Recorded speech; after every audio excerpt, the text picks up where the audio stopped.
So here is the FindertagExample app for iPhone. Notice the device here on the left. We have, upon startup, it shows me some old device that's not connected, is not in range, it's not even in the room. And here is this one, this F2F one is this one here that's blinking. And you can see that it scans for it, it shows me the device, and I use the last 6 digits of the serial number as its name for now. I can connect to it, and now it shows me this. Here it is up on the top here, 1FC F2F. Now I can press on the name, and if I want to change the name, I can go in here and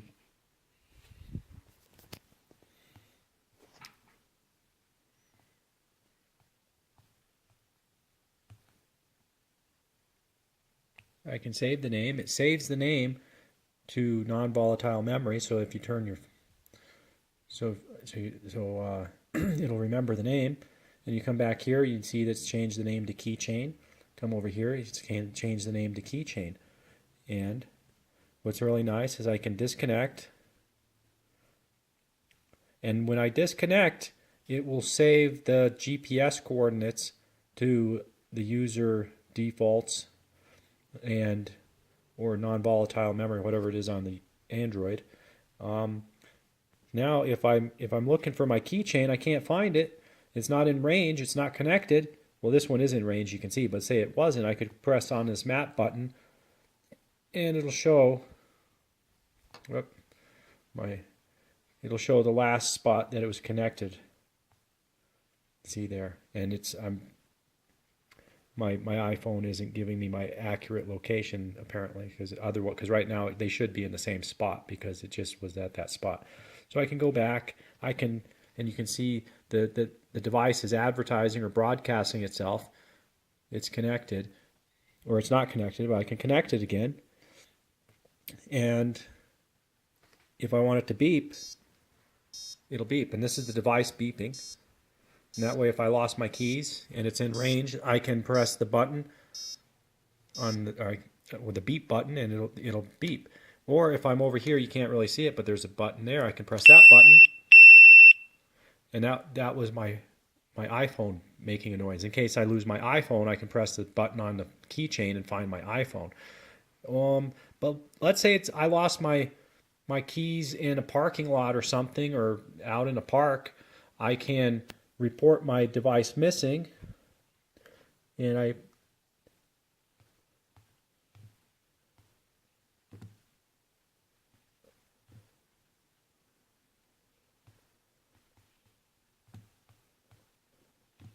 can log in, and I can report my device missing, and that way anybody else who has this app and on their phone will be able to discover it, and then it will email me the GPS location. So if some person walks through the park and finds, or they don't have to find my keys, they just happens to scan for it, it'll automatically send the GPS location.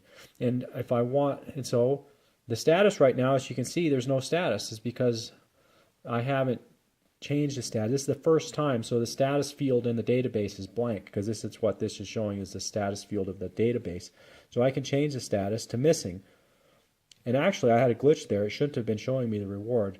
I can change it back to not missing, and see, this is what it should have. This is actually what it should have showed initially. I still have work to do on my iPhone app, obviously.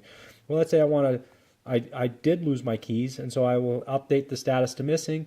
And if I don't put in a reward, then if the person happens to be walking in the park and their phone scans my keys, if there's no reward, their phone will simply send me a text message or an email of the GPS location where it's located. However, if there is a reward, for $5, for my keys, then they will get an alert as well. So it's important to be able to update the reward, and I need to have something in here that shows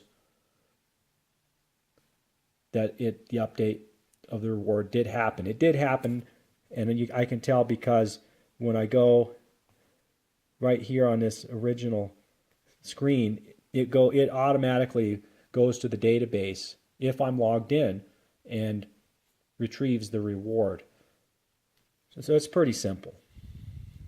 If I want to purchase another one of these devices, I can press purchase, and it takes me to the website. You can't really see that, but there's those little things. There are options to be able to purchase a new one or to report it stolen or whatever missing that is. If I'm not logged in, I can log in here, and it will show me. And obviously, we don't want to be showing the password. It should be showing the ad. And so I'm already logged in because I logged in on that other report missing screen. So I can press this button here, and it'll log in. And if it wasn't logged in, it would say not logged in.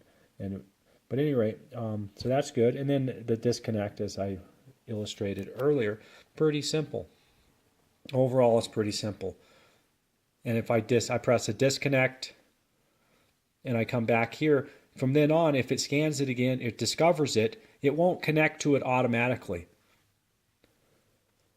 However, if you go out of range with this device and it disconnects, and then it comes back into range, then it should disconnect automatically. The only way that it should not automatically connect to a device that has been connected to automatically is if you have purposely disconnected it with this by pressing that. That's the only way that it shouldn't connect automatically, because when you go out of range and come back in range, it should connect automatically. So, but we don't want it to connect automatically this is a way to give them the option of not automatically connecting. And it's pretty simple. Now I have a database. There's actually two tables that I'm currently using. Let's see, I don't know if you can see all that, but it's basically it has the email, the device number, their personal information, and so they can log into that one. And then that one's just a finder tag table, and then there is the devices, and this is the important one for you. This one has over here the status missing. It's got the serial number, and those are made up serial numbers. They're not the actual serial numbers. A little different. You've got the reward, and then license plate. That's what a user can enter this if they want. And then there's the email, and then a little description and date purchased. I mean, that's not relevant to you, but that's all it is. Very simple. If there are any questions, please let me know.